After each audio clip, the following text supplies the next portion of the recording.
오늘 본문은 우리 변화산 사건 이후 변화산 아래에서 귀신 들린 어린 아이를 치유하는 그런 사건입니다. 오늘 본문은 겉으로 드러난 사건은 귀신 들린 아이를 치유하는 사건이지만, 그러나 예수님은 이 사건을 통해서 제자들에게 중요한 것을 가르치고 계신데, 그것은 믿음에 관한 것이라는 것이죠.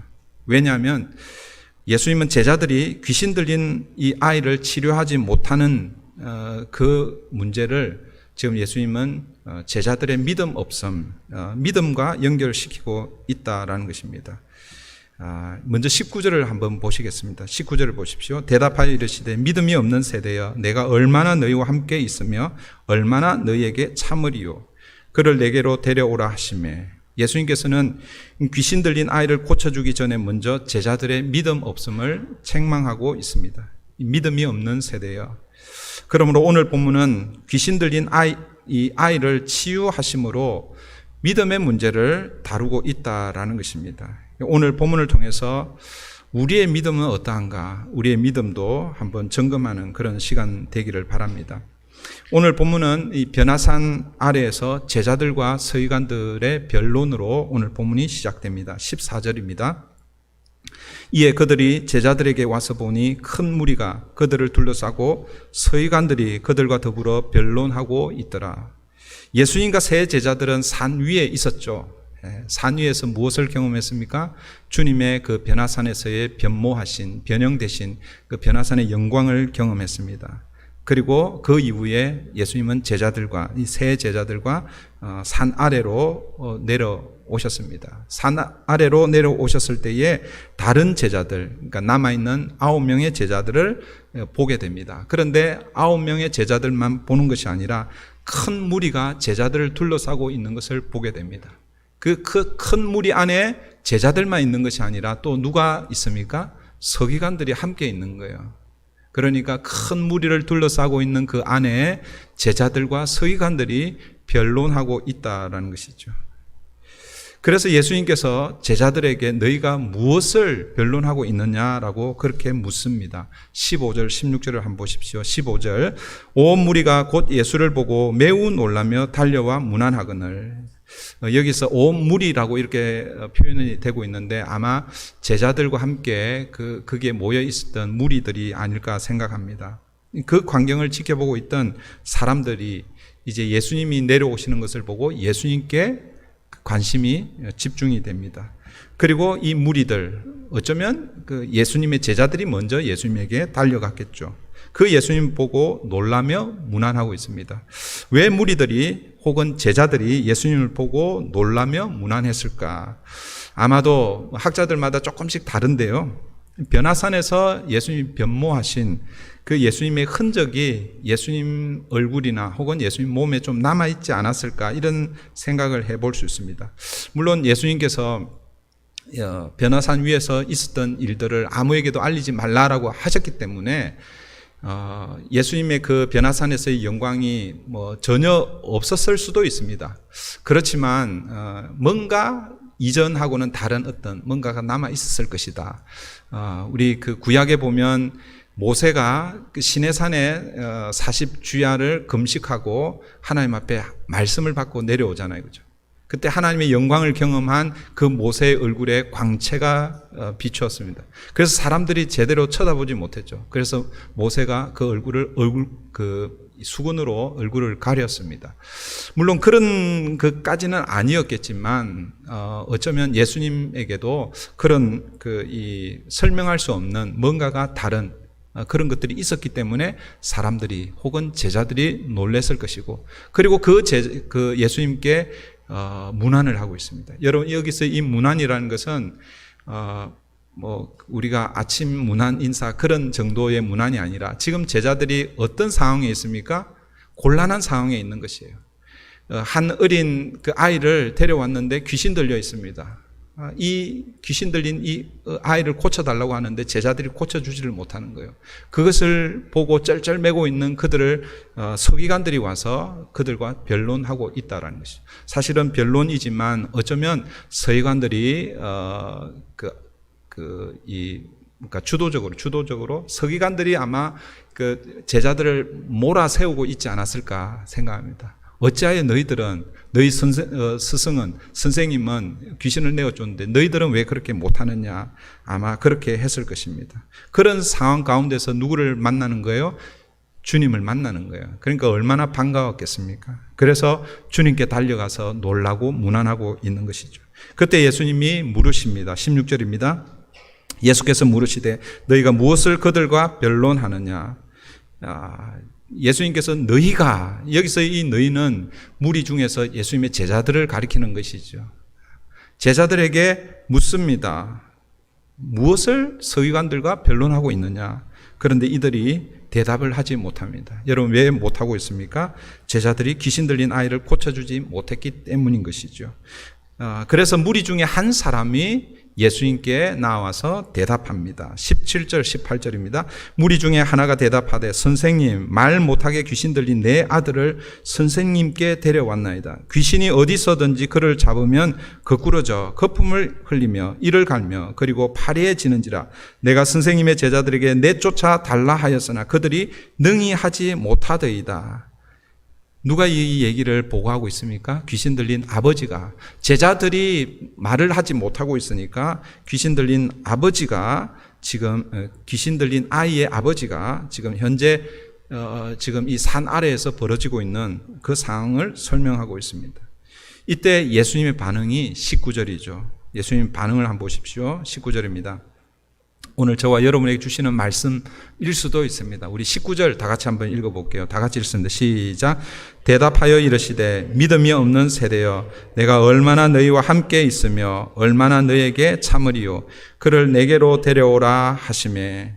예수님은 이 귀신 들린 아이의 그 아버지의 설명을 듣고 아이를 치유하기 전에 먼저 꾸짖고 계시죠. 누구를 향해서 꾸짖고 있습니까? 믿음이 없는 세대를 향해서 꾸짖고 있는데, 믿음이 없는 세대라고 할 때 이 세대는 물론 거기에 모여있는 모든 무리들을 지칭한다고 할 수 있겠지만, 그러나 그 이후에 이어지는 말씀을 통해서 우리가 볼 때에 이 믿음이 없는 이 세대는 1차적으로 제자들을 향해서 말씀하고 있다라고 볼 수 있을 것입니다. 이어지는 말씀 보십시오. 내가 얼마나 너희와 함께 있어야 하겠느냐, 얼마나 너희에게 참으리요. 너희와 함께 너희에게, 이 제자들을 이야기하는 것이죠. 여러분 이렇게 꾸짖고 이렇게 말씀하시는 그 주님의 마음, 그 주님의 마음은 아니 내가 너희들을 지금 2년 반 거의 3년 가까이 너희들을 데리고 훈련시키고 영적 무지를 깨우치기 위해서 가르치고 또 가르쳤는데, 그리고 이제는 예수님의 생애가 얼마 남지 않았습니다. 조금 있으면 이제 너희들을 떠나야 되는데, 그런데 너희들은 아직도 깨닫지 못하고 있느냐. 그 믿음 없는 제자들을 향해서 예수님이 지금 꾸짖고 계신 것이죠. 사실은 예수님이 꾸짖지만 예수님의 마음을 지금 제자들에게 토로하고 있다라는 것입니다. 결국 예수님은 제자들이 귀신 들린 아이를 치유하지 못한 것을 무엇과 연결시키고 있습니까? 제자들의 믿음 없음, 제자들의 믿음과 지금 연결시키고 있다라는 것입니다. 여러분 오늘 본문에 등장하는 이 문제는 제자들이 단순히 귀신 들린 아이를 치유하지 못한 것이 사실은 문제이긴 하죠. 그죠? 현상으로 드러난 문제는. 그러나 여러분 사실은 이 문제는 단순히 제자들이 귀신 들린 이 어린 아이를 치유하지 못한 그것의 문제만이 아니라는 거예요. 이 문제는 앞으로라는 것은 예수님께서 말씀하신 것처럼 너희와 얼마나 내가 너희와 함께 있겠느냐 이 말씀처럼 예수님은 곧 제자들을 떠나가실 것이라는 것이죠. 그러니까 앞으로 예수님 없이 살아갈 제자들이 지금 현재 모습을 보면 믿음 없이 살아갈 것에 대한 예수님에 대한 안타까움에 대한 말씀이고, 그리고 그들이 어떻게 믿음으로 살아갈 것인지를 다시 한번 오늘 본문을 통해서 제자들의 그 믿음을 회복시켜주고 있다라는 그런 말씀이라는 거예요. 이것을 오늘 저와 여러분에게 적용을 해보면 우리는 예수님을 믿고 믿음의 삶을 살아갑니다. 그죠? 그런데 예수님이 언제나 우리와 함께 하면 좋겠지만 실제 우리의 눈으로는 예수님이 함께 하지 않죠. 그죠? 그러면 이 땅을 살아가는 저와 여러분은 무엇으로 살아가야 하는가? 오늘 이 산 아래서 일어난 이 문제는 예수님은 산 위에서 산 아래로 내려오셨는데 어떻게 보면 이 산 아래는 이제 앞으로 제자들이 예수님 없이 살아가야 할 세상을 상징한다라고 볼 수 있겠죠. 저와 여러분이 어떤 이 경위를 통해서 예수님을 믿게 되고 신앙의 삶을 살고 있는지 각자의 그 처지는 다 다를 것입니다. 그러나 어쨌든 우리가 예수님을 믿고 믿음의 삶의 이 현장, 산 아래에서의 삶을 살아갑니다. 그런데 이곳에서의 삶은 무슨 그 삶의 원리가 무엇인가라는 것이죠. 그것이 바로 예수님은 오늘 본문을 통해서 믿음이 우리의 삶의 원리다라는 것을 다시 한번 강조하고 있다라는 것입니다. 다시 오늘 이 본문의 배경을 기억하면 좋겠습니다. 여러분, 오늘 본문의 배경은 산 아래입니다. 산 아래라는 것은 예수 믿는 사람들의 삶의 현장은 산 위가 아니라 산 아래라는 것이죠. 여러분, 산 위에서는 어떤 일이 있었습니까? 제자들이 영광을 경험했죠. 산 위는 영광을 경험하는 자리입니다. 그런데 여러분, 영광을 경험하는 자리가 우리의 삶의 현장이 아니라라는 것이죠. 우리에게 영광을 경험하는 자리가 필요합니다. 그러나 그곳이 우리의 삶의 현장이 아니다라는 것이죠. 우리의 삶의 현장은 산 아래입니다. 산 아래로 내려와야 하는 것이죠. 그렇다고 해서 산 위가 필요 없다라는 그런 말이 아니죠. 산 위의 삶이 필요합니다. 그러나 산 위의 삶이 우리의 삶의 전체가 아니라는 것이죠. 어떻게 보면 오늘 이 예배하는 이 시간은 산 위의 시간이라고 할 수 있습니다. 여러분, 예배 드리는 거 좋죠. 매일매일 그냥 예배만 드렸으면 좋겠습니다. 여러분은 아닐 수 있을지도 모르겠습니다.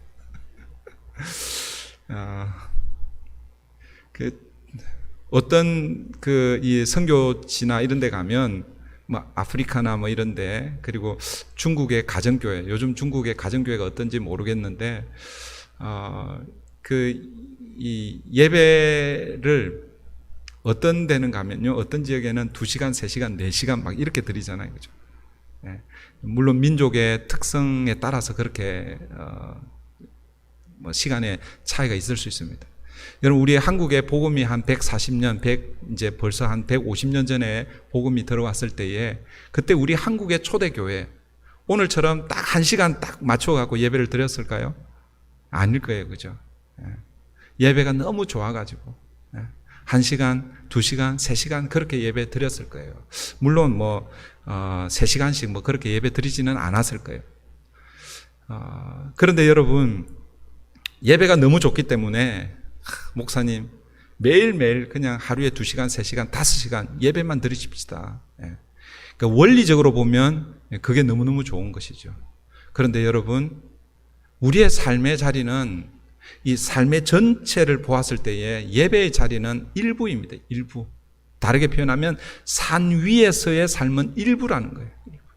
산 위에서 주님의 영광을 경험하고 어디로 내려가야 되냐면 산 아래로 내려가야 한다라는 것이죠. 산 아래가 실제로 우리의 믿음의 삶을 연습하고, 연습이라고 표현해서 죄송합니다. 실제로 이 믿음으로 삶을 살아내는 삶의 현장이 바로 산 아래이고, 그 산 아래가 결국은 우리의 삶의 자리라는 것이죠. 오늘 본문에 등장하고 있는 이 귀신 들린 이 삶의 자리, 여러분, 이것은 그냥 귀신 들린 한 모습이지만 어쩌면 믿음의 사람들이 살아가는 삶의 자리에서 일어나는 여러 다양한 문제들 중에 하나라는 것입니다. 어떤 사람들에게는 오늘 본문에 이런 문제가 있을 수 있지만, 또 어떤 사람들은 관계의 문제가 있을 수 있고, 건강의 문제가 있을 수 있고, 또 여러 가지 경제적인 어려움의 문제가 있을 수 있고, 이해할 수 없는 고난의, 고통의 문제가 우리의 삶의 현장에서 찾아올 수 있을 거라는 것이죠.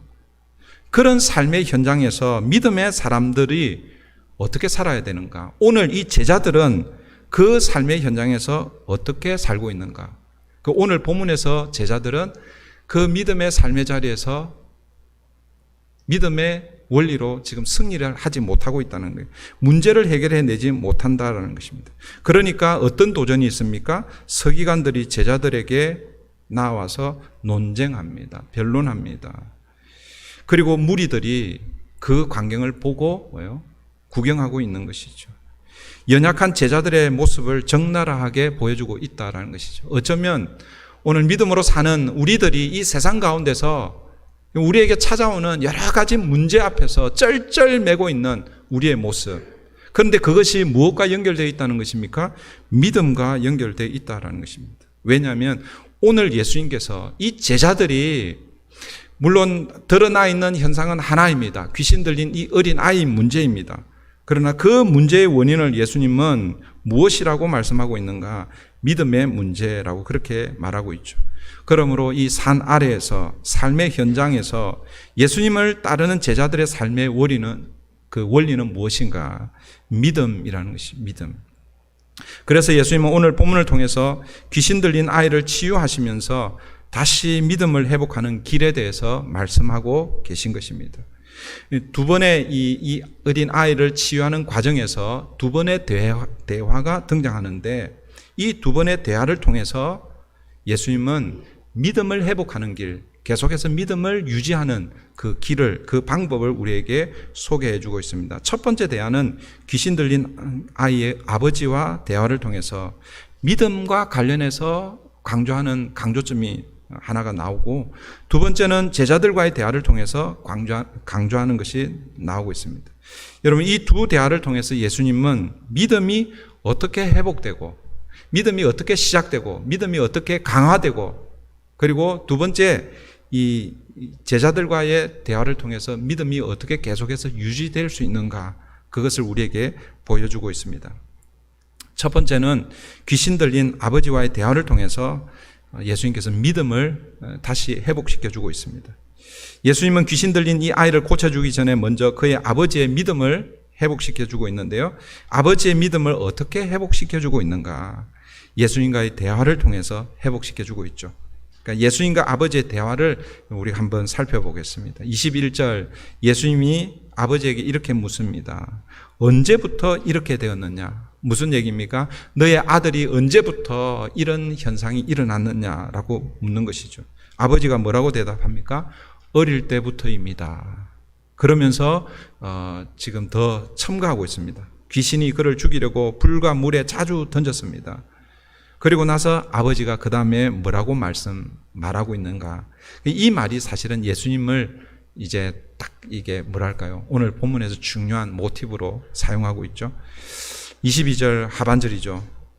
이 아이의 아버지가 이렇게 말하고 있습니다. 그러나 무엇을 하실 수 있거든 우리를 불쌍히 여기사 도와주옵소서.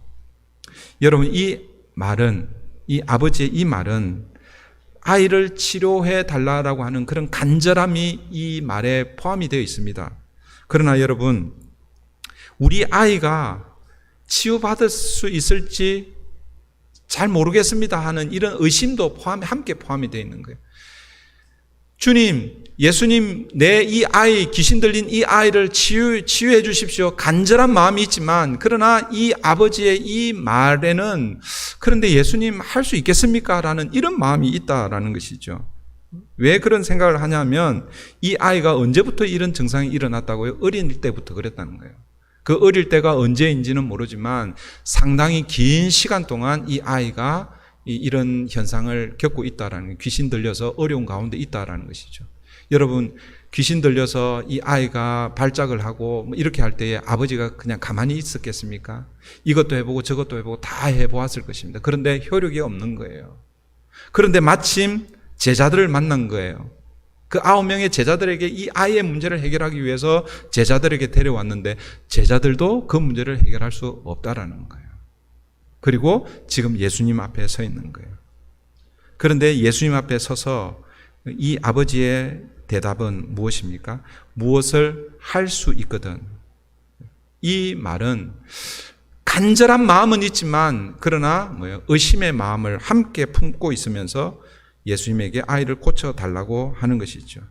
여러분, 이 소리를 들은 예수님은 귀신 들린 이 아이의 병을 고쳐주기 전에 먼저 아버지의 그 믿음, 아버지의 그 마음의 상태를 먼저 다루고 계신 것입니다. 23절입니다. 23절. 예수께서 이르시되 할 수 있거든이 무슨 말이냐? 믿는 자에게는 능치 못할 일이 없느니라 하시니. 이 말씀은 우리가 잘못 사용하게 되면 이 믿음 만능주의 이렇게 빠질 수가 있습니다. 예수님이 지금 말씀하신 이 말씀은 믿음은 모든 것을 다 해결한다. 물론 그런 의미가 있습니다. 그런데 실제로는 그렇지가 않죠. 그게 문제죠. 기도도 마찬가지고, 그죠? 오늘 이 말씀은 사실은 조심스럽긴 하지만 믿음 만능주의를 위해서 예수님 주신 말씀이 아니라는 거예요. 그런데 어쨌든 여러분, 이 말씀을 통해서 이 아버지가 그 마음의 변화가 일어나는 거예요. 그에게 있었던 예수님을 향한 그의 마음, 다르게 표현하면 그 믿음이 지금 새롭게 생기고 있다는 거예요. 무슨 말이냐면 앞에 22절에서 예수님 할 수 있거든 우리를 도와주십시오. 여기에는 두 가지 마음이 함께 포함이 되어 있는 거예요. 아들의 간절한 치유, 그러니까 믿음이라고 할 수 있습니다. 그러나 할 수 있거든, 여기에 이 말을 통해서 그 의심의 마음이 함께 있는 거예요. 믿음의 마음과 의심의 마음이 함께 있는 거예요. 이게 마치 저와 여러분의 마음 아닙니까? 오늘 여러분들이 주일 예배 자리에 나왔습니다. 여러분, 이 행위는 뭐예요? 믿음의 행위이죠, 그죠? 여러분들이 지금 말은 안 하지만 행동으로 나는 믿음이 있습니다라고 그렇게 지금 행동으로 고백하고 지금 나와 있는 거예요. 그런데 여러분의 마음 안에, 그 심중 안에는 어떤 마음이 있는 거예요? 여전히 뭐가 있는 거예요? 의심이 늘 일어나는 거예요. 믿음의 행위를 하고 있는데 그런데 안에는 이렇게 궁금한 거예요. 내가 이렇게 믿음으로 이렇게 하는데 실제로 이게 될까 하는 이런 마음. 그런 적 없으십니까? 예를 들어서 이런 거죠. 예수님이 겨자씨만한 믿음만 있으면 기도해서 이 산을 저 바다로 옮길 수 있다라고 예수님 말씀하셨잖아요, 그렇죠? 그 말씀을 믿으십니까? 믿죠, 그렇죠? 그런데 실제는 어떻습니까? 믿지만은 그 안에 뭐가 있는 거예요? 진짜 그렇게 될까 하는. 오늘 이 아버지의 이 마음이 사실은 그런 마음이라는 거예요. 어떻게 보면 저와 여러분의 마음이죠. 특별히 어떤 문제에 부딪혔을 때에 믿음으로 이 문제를 해결할 수 있다라고 그렇게 믿는데 실제 믿음을 가지고 해보는데 그 문제가 해결되지 않는 경우. 또 다른 얘기로 하면 예수님은 믿는데 그런데 실제는 예수님이 정말로 이렇게 마음에 와닿지 않는 그런 경우들이 있을 것입니다. 그런데 여러분, 오늘 이 아버지는요, 예수님의 이 말씀 앞에서 그의 마음이 변화되고 있는 거예요. 어떻게 변화되고 있습니까? 24절 보십시오. 곧 그 아이의 아버지가 소리질러 이르되 내가 믿나이다. 나의 믿음 없는 것을 도와주소서 하더라. 예수님과 이 아버지의 대화를 통해서 지금 이 아버지가 예수님의 말씀을 계속 듣고 있는 거예요. 예수님의 말씀을 들으니까 이 아버지 안에 무엇이 생겨나는 것입니까? 믿음이 생겨나고 있는 것이죠. 예수님과 대화를 통해서 믿음 없던 이 아버지, 그 마음 가운데 믿음이 생겨난 것입니다. 그러니까 예수님과의 대화는 결국 예수님의 말씀을 들었기 때문에 이 아버지에게 뭐가 생겼다라는 것입니까? 믿음이 생겼다라는 것입니다. 여러분, 우리가 잘 아는 말씀, 로마서 10장 17절 말씀, 여러분 잘 아시죠? 그러므로 믿음은 들음에서 나며 들음은 그리스도의 말씀으로 말미암았느니라. 우리가 매일 말씀을 들어야 하는 이유가 바로 여기에 있습니다. 말씀을 들어야 믿음이 생기고 말씀을 들어야 믿음이 자라나는 것입니다. 우리 수요일마다 그 로마서를 강의를 하고 있는데 로마서 1장에서 사도 바울이 로마 성도들에게 편지를 쓰면서 내가 여러 번 너에게 가고 싶어 했다 하는 그 마음을 피력하고 있습니다. 여러 가지 몇 가지 이유를 소개하고 있는데 그 중에 마지막 이유, 내가 너에게 가서 복음을 전하고 싶다, 그 얘기를 합니다. 여러분 한번 이게 잘 생각해 보세요.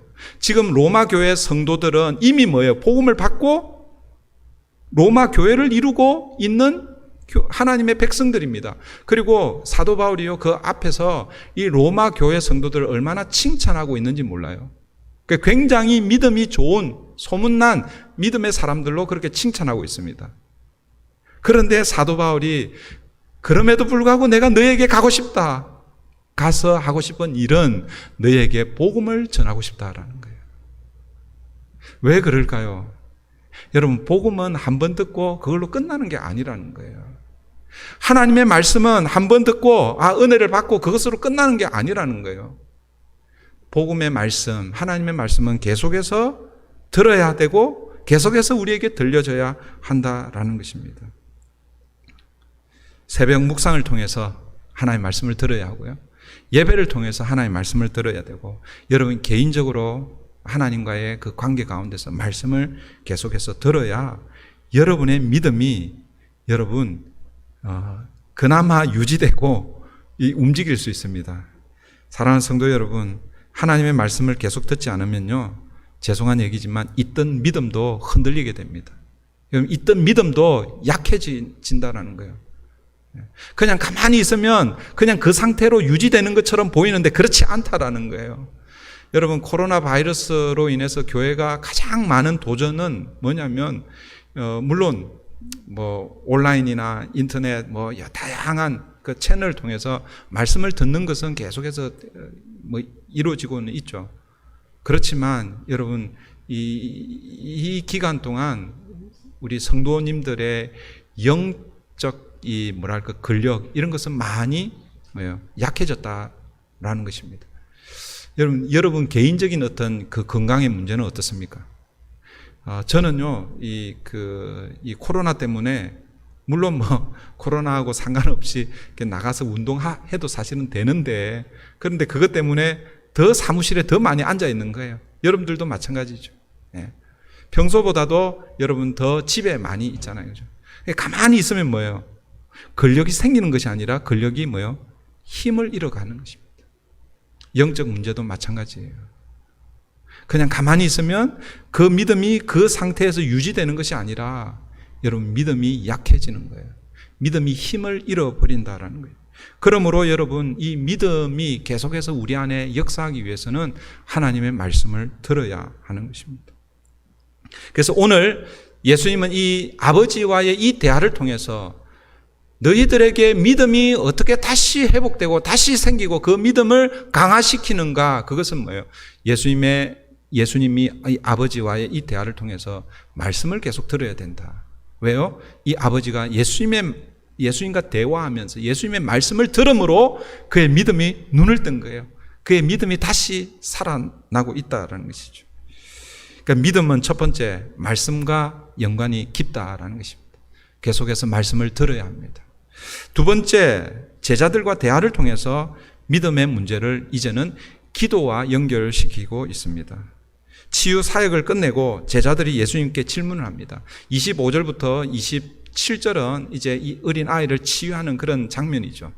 25절부터 27절은 그냥 여러분들이 참고하시고, 이 아이를 이제 치유하고 이제 일이 다 끝났습니다. 그래서 이제 어떤 집으로 들어갑니다. 28절 보십시오. 예수님과 제자들이 이제 따로 있을 때에 제자들이 예수님에게 질문을 합니다. 28절입니다. 집에 들어가심에 제자들이 조용히 묻자오되 우리는 어찌하여 능히 그 귀신을 쫓아내지 못하였나이까? 제자들은요, 혼란스러웠을 것입니다. 왜냐하면 제자들도 이미 귀신을 쫓아내는 경험을 했습니다. 이 제자들에게 귀신을 내어 쫓는 능력이 있었어요. 그리고 능력만 있었던 것이 아니라 이전에 제자들도 귀신을 내어 쫓는 그런 경험을 다 했다라는 거예요. 그게 어디에 나오냐면 마가복음 6장에 나옵니다. 마가복음 6장에 예수님께서 제자들을 둘씩 짝지어서 어떻게 합니까? 전도 여행 파송하잖아요. 그죠? 근데 예수님이 둘씩 짝지어서 제자들을 파송하실 때에 그냥 제자들만 보낸 것이 아니라 제자들에게 무엇을 주셨습니까?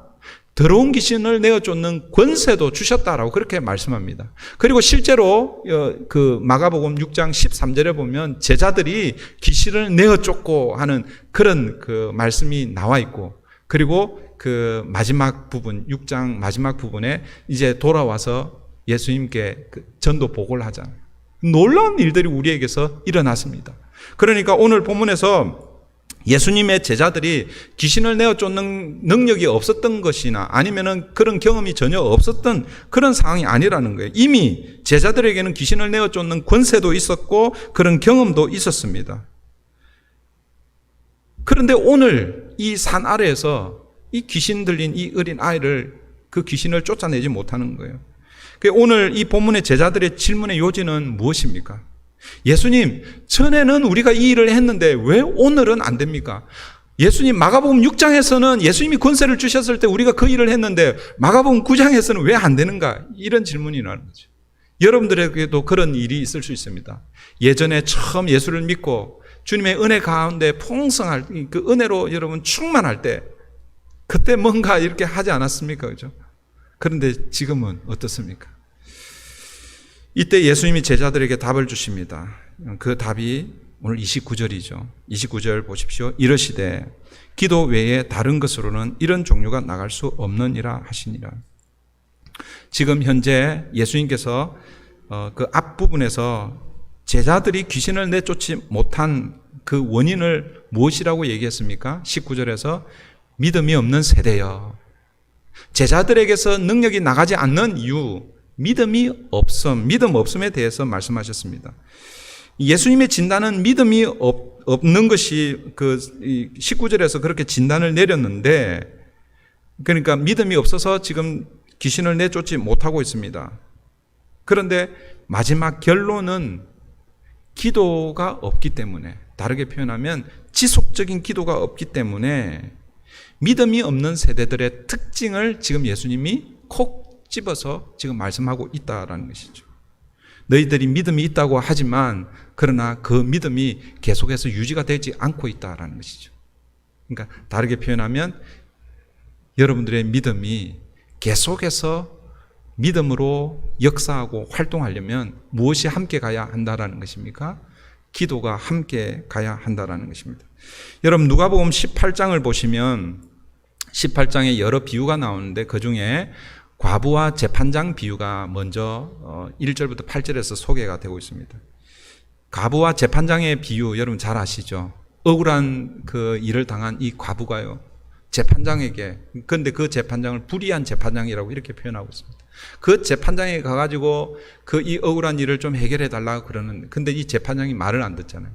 그런데 들어줄 때까지 계속해서 가서 부탁을 합니다. 그 나중에 이제 들어주잖아요, 그죠? 그런데 예수님께서 이 과부와 이 재판장의 이 비유를 말씀하시는 이유를 소개하고 있는데 그 이유가 누가복음 18장 1절에 이렇게 소개되고 있습니다. 잘 들어보세요. 예수께서 그들에게 항상 기도하고 낙심하지 말아야 할 것을 비유로 말씀하여 이르시되, 그러니까 이 과부와 재판장의 이 비유는 무엇과 관계된 비유입니까? 기도와 관계된 비유의 말씀이라는 거예요. 기도에 대해 가르치기 위해서 과부와 재판장의 비유로 예수님은 지금 제자들에게 기도를 가르쳐주고 있습니다.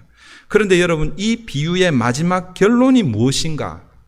결론이 무엇인지 아십니까? 예수님께서 이 비유를 말씀하시고 나서 기도와 무엇을 연결시키고 있는가? 믿음과 연결시키고 있습니다. 이 누가복음 18장 8절에 보면 이 과부가 계속해서 가면 그 재판장이 들어주지 않겠느냐 이렇게 말씀하시고 나서 그 다음에 이렇게 얘기하는 거예요.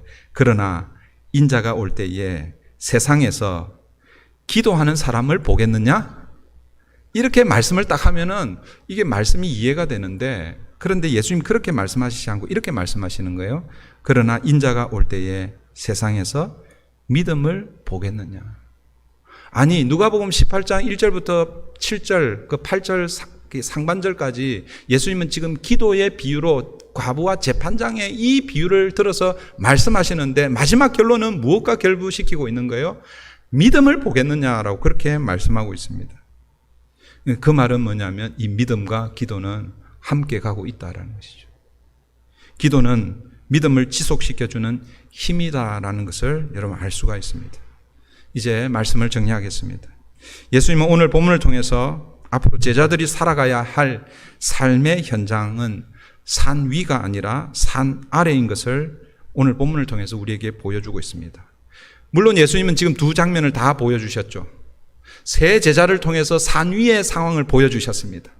여러분, 이 산 위의 상황은요, 항상 해야 될 그런 상황이 아니라는 거예요. 산 위의 상황은 잠깐 경험할 상황이라는 거예요. 영광은요, 주님의 영광은 오늘 우리 예배드리는 이 자리에서 잠깐 집중해서 영광을 경험하고, 오늘 저와 여러분이 실제로 삶의 자리는 어디냐라는 거예요. 산 위가 아니라 산 아래라는 것입니다.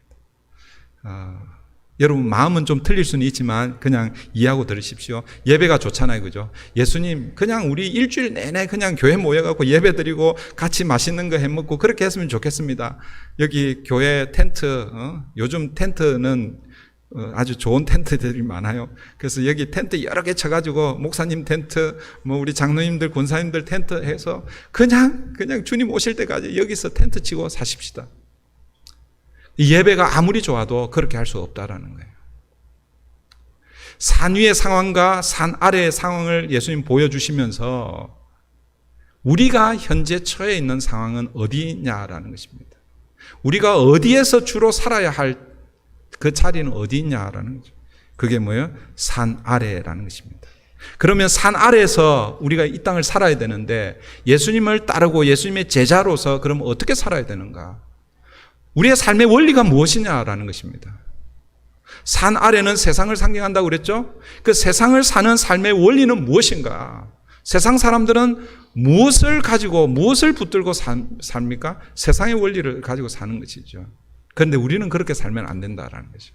우리는 무엇을 붙들고 살아야 된다는 것입니까? 우리의 삶의 원리는 무엇이라는 것입니까? 믿음이라는 것입니다. 믿음. 믿음의 원리를 가지고 살아야 한다라는 것입니다. 그래서 오늘 이 산 아래서 우리가 붙들어야 할 것, 그것은 믿음이라는 것입니다. 그런데 제자들에게 이 믿음이 아직 없는 거예요. 없다고 그러면 좀 제자들한테 미안하지만 예수님의 책망, 믿음이 없는 세대야. 내가 언제까지 너희와 함께 있겠느냐? 언제까지 내가 가르쳐 줘야 되겠느냐? 그렇게 탄식하는 것이 오늘 본문의 말씀이죠. 그런데 예수님은 책망하셨지만 이 믿음의 원리를 다시 얻을 수 있는 그 길을 우리에게 보여주셨습니다. 아버지와의 대화를 통해서 믿음의 시작, 믿음이 계속해서 우리에게 강화되는 것은 무엇이라는 것입니까? 말씀이라는 거예요. 말씀. 그리고 이 말씀을 통해서 생긴 이 믿음이 우리에게 유지되고 우리에게 능력의 삶으로 나타나는 것은 무엇이라는 것입니까? 제자들과의 대화를 통해서 기도라는 것을 우리에게 말씀해 주고 있습니다. 사랑하는 성도 여러분, 말씀과 기도는요, 우리 신앙의 가장 기본적인 것입니다. 그래서 저는 여러분들이 아무것도 다 안 해도 좋습니다. 그런데 하나님의 말씀을 끊임없이 듣고 그 하나님의 말씀을 붙들고 여러분의 삶의 자리에서 씨름하는 것, 이게 저의 소원입니다. 그래서 씨름한다는 것은 뭐예요? 말씀을 붙들고 사는데 잘 돼요, 안 돼요? 안 되잖아요. 안 되니까 뭐가 필요한 거예요? 기도가 필요한 거예요. 주님, 왜 우리는 잘 안 됩니까? 도와주세요. 아버지도, 오늘 본문의 아버지도 그랬잖아요. 나의 믿음 없음을 도와주옵소서. 주님의 말씀을 붙들고 이 땅을 믿음의 원리로 살아야 되는데 그게 안 되니까, 말씀을 붙들고 살아야 되는데 안 되니까 기도가 필요한 것이죠. 다시요, 말씀과 기도는 우리 신앙의 가장 기본적인 것입니다. 하나님의 말씀을 듣고 기도함으로 우리는 이 산 아래에서 믿음의 삶을 살아내야 하는 것입니다. 여러분의 삶의 문제가 무엇입니까? 오늘 본문에서는 이 아버지에게 문제는 귀신 들린 이 아들이 문제였습니다. 여러분 개인에게는 어떤 문제가 있습니까? 여러분 가정에는, 또 우리 교회는 여러분 공동체 안에는 어떤 문제들이 있습니까? 여러분 그 문제가 그 문제만이 아닙니다. 그 문제 이면에 결국은 우리의 믿음이 문제라는 것을 기억하시고 오늘 저와 여러분의 믿음을 다시 한번 점검하기를 바랍니다. 나는 계속해서 말씀을 통해서 내 믿음을 강화시키고 있는가? 그리고 이 믿음의 이를 통해서 이 삶의 능력이 여러분 앞에 찾아오는 여러 가지 도전을 이겨낼 수 있는 기도로 그것을 싸워내고 있는가? 어제 저녁에는 제가 이게 회개를 많이 했습니다. 저는 말씀을 어느 다른 어떤 목사님들보다 강조하는 목사입니다. 그런데 가만히 보니까 기도의 삶이 너무 부족한 거예요. 그래서 저도 이 밸런스를 맞춰야 되고 여러분들도 밸런스를 맞춰야 됩니다. 우리 새벽마다 말씀을 묵상하는데 말씀을 묵상하고 나서 반드시 가져야 할 것이 그 말씀을 붙들고 기도해야 하는 거예요. 그 예를 들면 말씀을 30분 묵상했으면 밸런스를 어떻게 맞춰야 되겠어요? 기도를 적어도 30분은 해야 되는데 그게 힘들면 15분, 10분 정도는 해야 돼요. 말씀 묵상하고 그 다음에 오늘 말씀 하나님께서 이런 말씀을 주셨네 좋다 하고 딱 묵상하고 끝하고 덮어놓으면 그 말씀이 여러분 삶에 역사하지 않습니다. 그 말씀을 붙들고 기도의 자리로 나아가야 하는 것이죠. 그래서 말씀과 기도 이 두 수레바퀴가 함께 밸런스를 맞추고 나아갈 때에 우리는 뭐예요? 믿음의 삶을 전진할 수 있는 거예요. 이 둘 중에 하나 나는 말씀이 좋습니다 하고 말씀만 계속하고 기도는 안 하면 어떻게 됩니까? 그럼 기도를 중심으로 해가지고 계속해서 뱅글뱅글 도는 거죠. 그죠? 이해하시겠어요? 지금. 그런데 나는 말씀은 잘 몰라. 나는 기도만 열심히 할 거야. 그럼 기도만 열심히 하면 말씀이 부족한 이 말씀이 축이 되어갖고 계속 도는 거예요. 이렇게 보면은 열심히 기도하고 그렇게 했는데 늘 뭐예요? 똑같은 그 자리인 거예요. 말씀을 열심히 묵상하고 열심히 살았던 것 같은데 또 이렇게 보면 또 그 자리인 거예요. 왜 그랬습니까? 말씀과 기도가 밸런스를 이루지 않기 때문에. 그래서 말씀과 기도가 함께 갈 때에 앞으로 가는 거예요. 그런 믿음의 여정을 걸어가는 저와 여러분 되기를 바랍니다. 시간 우리 함께 기도하십시다. 말씀이 부족한 사람들은 하나님 말씀을 가까이 하게 해주십시오. 그렇게 기도하고 기도가 부족한 사람들은 하나님 더 내 삶에 기도의 시간을 만들고 기도로 주님과 더 깊은 교제로 나아가게 해주시옵소서. 말씀과 기도가 함께 균형 잡힌 그런 신앙인으로 나아가는 우리들 되게 해주시옵소서. 이 시간 우리 함께 기도하겠습니다. 하나님 감사합니다.